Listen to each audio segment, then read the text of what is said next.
안녕하십니까 굿라이프 시청자 여러분, 저는 평촌 서울나병원의 윤필환입니다. 저는 고관절 질환을 담당하고 있는 전문이고요. 오늘은 고관절 수술 중에서 인공관절 수술에 대해서 말씀드려 보도록 하겠습니다. 란셋이라는 굉장히 유명한 논문 저널에 실린 논문인데요. 이 고관절 전치환술은 20세기의 가장 성공적인 수술 방법 중에 하나이다. 그에 반해서 많은 일반인 분들은 고관절 수술을 굉장히 두려워하세요. 위험하다, 사망할 수 있다, 그리고 감염된다고 하더라, 그리고 수술하고 못 걷는다는데요, 그리고 자꾸 재수술을 한대요. 일어나지 못하는 경우도 많대더라, 그리고 인공관절 수술을 받고 자꾸 빠진다, 이런 말씀들을 많이 하셔서 이 수술 받기를 굉장히 두려워하시는 분들이 실제로 많으세요. 뉴스나 언론에 고관절 수술이 위험하다고 나오는 것 중에는 대부분 고관절 골절과 관련된 얘기가 많아요. 고관절이 부러져서 사망률이 무려 20%다. 그리고 50세 이상 고관절 골절이 되면 6명 중 1명은 1년 내 사망한다더라. 자꾸 이런 무서운 얘기가 나오는 거죠. 고관절 수술은 고령에서 발생하는 경우가 많고요. 골다공증이나 이 건강상으로 취약해지신 어르신들에서 생기는 경우가 많아서 골절 때문에 위험하거나 사망하거나 그런다기보다는 앓고 계신 기저질환이나 좀 안 좋으신 상황 때문에 나빠지는 경우가 많아서 이 고관절 수술이 자꾸 위험하다고 소문이 나는 것 같아요. 고관절, 인공관절이 이 골절 때문에 수술받는 경우도 있지만 대부분은 관절염이나 괴사, 고관절 질환 때문에 수술을 받으시는 경우라서 건강하신 상태에서 수술을 받으실 때는 위험하지 않습니다. 그러니까 20세기의 가장 훌륭한 수술 방법 중에 하나라는 찬사를 받게 된 거죠. 간단히 한번 보여드리면 인공관절 할 때 저와 같이 뼈 속에다가 임플란트를 넣는 방법입니다. 여러분들이 많이 익숙하신 이 치과 임플란트를 잘 알고 계시기 때문에 턱에다가 임플란트를 넣듯이 대퇴뼈에다 저렇게 대퇴 스템을 넣게 되는 거고, 고관절의 골반, 비구 쪽에다가 금속 비구 컵을 넣게 되고, 이 두 가지를 결합시키게 되는 것이 바로 인공관절인 거죠. 고관절 전치환술을 받고 나서 저희가 기능평가 점수라고 해서 설문조사를 해보면 수술 전에 100점 만점에 한 60점 내외였다면 24개월이 갈수록 거의 100점에 가까운 점수를 보이고요. 수술을 받고 100점까지 회복된다? 와, 저게 과연 있을 수 있는 일인가?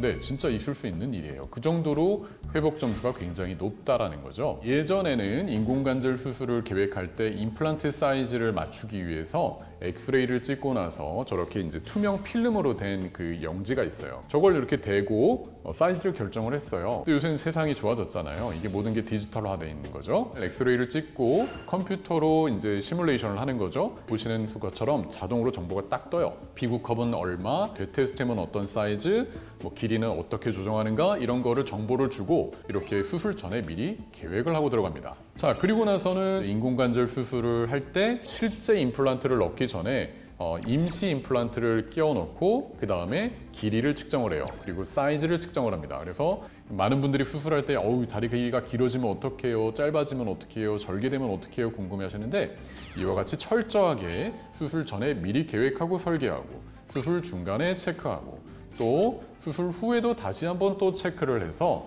아주 철저하게 길이를 맞추려고 노력을 하고 사이즈를 맞추려고 노력을 하는 거죠. 로봇 수술은 도대체 뭘까요? 로봇이 디디디디 하면서 막 뼈를 자르고 막 피부도 절개해주고 사람은 이제 조이스틱으로 조정만 하면 될 것 같지만, 안타깝게도 아직 정형외과 영역에서는 그 정도로 발전하진 않았어요. 실제로 지금 사용되고 있는 로봇 수술은 로봇이 수술을 하는 게 아니라 로봇 팔의 도움을 받아서 사람이 조정해서 하는 수술이다라고 이해를 하시면 됩니다. 그러니까 사람이 이렇게 확 움직일 때 로봇이 제어를 해주는 거예요. 실수하지 않도록. 로봇은 그 범위 내에서 안전한 각도로 움직이게 되는 거고, 로봇이 그렇게 해줬을 때 사람이 조작을 하는 겁니다. 자, 그런데 저 망치질하는 게 뭔가 어색하지 않으세요? 로봇이 도와준다는데 우리가 망치질은 이렇게 하는데 저건 지금 이렇게 하고 있습니다. 얼마나 불편하겠어요. 그리고 로봇이 보시는 바가 저렇게 확 들어와 있으니까 이 실제 사람이 설 수 있는 공간이 없어져요. 저희 수술할 때는 도움이 많이 필요한데 사람이 이제 왔다 갔다 할 수도 없고, 그리고 또 로봇이 들어왔다 나갔다 하는 과정에서 시간도 좀 오래 걸리고, 그래서 저는 이제 별로 로봇을 활용하고 있진 않은데, 그럼 로봇 없이 어떻게 정확하게 수술하고 어떻게 안전하게 하나요? 라고 했을 때 저희가 사용하는 기구 중에는 이런 것이 있어요. 마치 무슨 기관총 같죠? 저게 망치질을 대신하는 기계예요. 총 쏘듯이 정말 이렇게 방아쇠를 당기면 망치를 대신해 주는 거예요. 망치질을 하게 되면 뼛속으로 이렇게 금속 정이 들어갈 때 좀 불규칙하게 들어가요. 불규칙한 충격이 가해지니까 환자분의 뼈에도 충격이 가해질 수 있고 또 망치질을 하는 저희도 힘들고, 그 반면에 저와 같은 그 방아쇠를 통해서 기계가 다다다다다다 때려주게 되면은 아주 획일적인 균일한 힘을 통해서 안전한 범위 내에서 망치질을 대신해 주게 되니까 일단 수술하는 사람도 피로감이 덜어주게 되고 뼈에도 안전하게 될 수 있다라는 장점을 가지고 있는 겁니다. 그러다 보니까 제 수술 뒷모습인데요. 자동화 기계를 사용하지 않았을 때 수술이 끝나고 나면은 제 뒷모습이 저렇게 땀으로 흥건하게 젖어 있어요. 그런데 이 자동화된 기계를 사용하면 뒷모습이 저래요. 수술 끝나고 나서도 말끔합니다.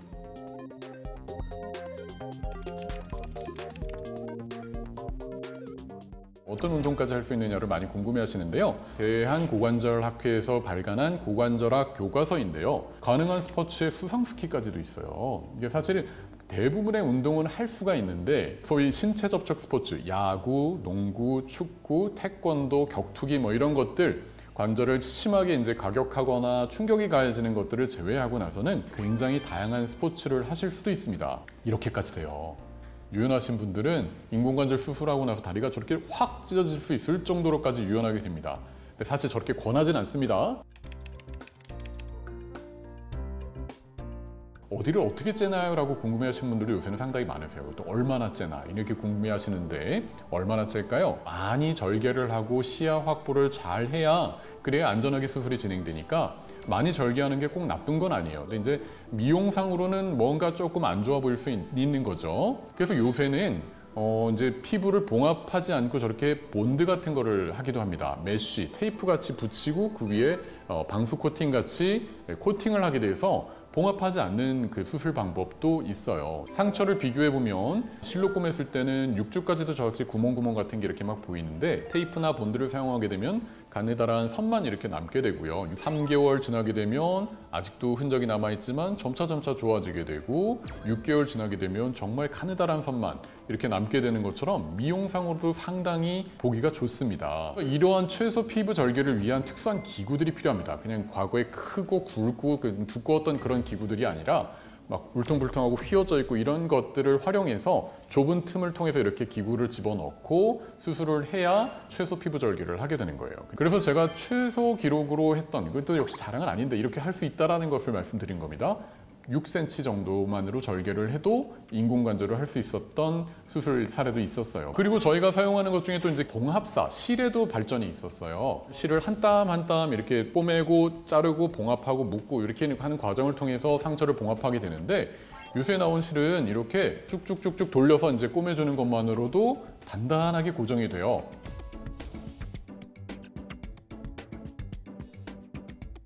이게 상당히 수술 시간을 단축시켜 줍니다. 그래서 제가 대학병원에 근무할 당시에 이 과제를 가지고 논문을 쓴 적도 있어요. 연속적으로 쓰는 실을 사용을 했을 때 수술 시간이 무려 8분 이상 단축이 된다. 이런 논문을 보고한 바가 있었죠. 환자분들이 마취 시간도 줄어들 수가 있는 거고 굉장히 환자분의 회복에도 도움이 되고 출혈이나 여러 가지 위험을 낮출 수 있는 요인이 되는 거죠. 그리고 이제 또 수술하고 나서 많이 아플까 봐 걱정을 많이 하세요. 뼈를 잘라내고 막 이게 피부 절개를 하고 하니까 되게 아플 것 같지만 통증 점수를 간호사분들이 수술 후에 평가하는 점수예요. 이 가장 아픈 거, 출산의 고통 이런 정도를 10점이라고 한다면 하나도 아픈 걸 0점이라고 했을 때 며칠 지나고 나면 이 숫자가 보이실지 모르지만 2점, 3점, 무려 1점까지도 내려갑니다. 그러니까 와, 인공관절 수술을 받았는데 통증 점수가 3점에서 1점? 와, 이 정도밖에 안 되나? 그렇기 때문에 수술 후 통증에 대해서는 그렇게 크게 두려워하실 필요는 없을 것 같아요.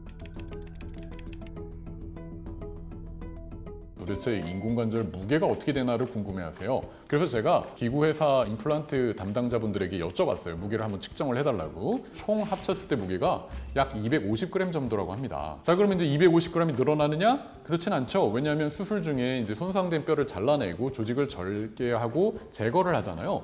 그거를 총 합쳐서 또 한번 측정을 해봤더니 대략 한 130g 정도가 됩니다.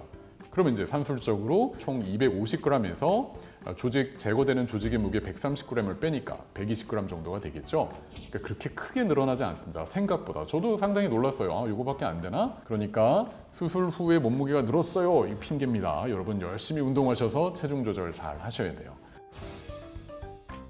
전 세계적으로 상당히 많은 기술적인 진보가 있었기 때문에 수술을 앞두고 두려워하시는 분들은 두려워하지 마시고 의료진에게 잘 맡기시고 성공적인 치료를 받고 건강히 회복되시길 바라겠습니다. 이상으로 영상을 마치겠습니다. 감사합니다.